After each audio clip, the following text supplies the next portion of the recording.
या आता पैसे डायरेक्ट कचरा नका टाकू.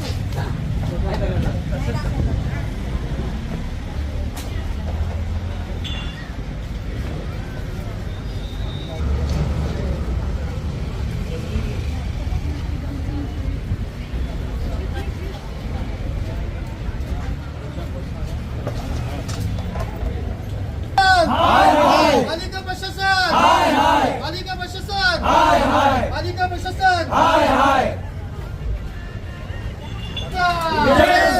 भारतीय जनता पार्टीचा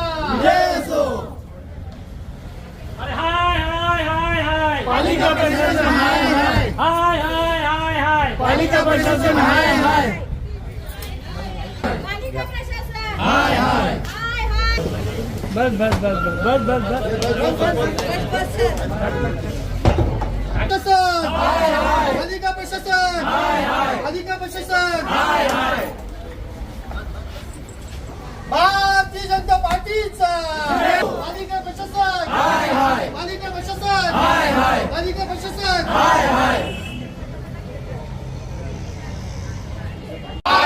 पालिका प्रशासन पालिका प्रशासन भारतीय जनता पार्टीचा आज दिव्यामध्ये गेली 8 ते 10 दिवस कचऱ्याच्या ढीकचे ढीक साचलेले आहेत. या गेंड्याच्या पालिका प्रशासनाला तरी देखील जाग येत नाहीये. कोणत्याही प्रकारचं नियोजन हे कचऱ्याचं करत नाहीयेत. यांना 10 फोन करून झाले.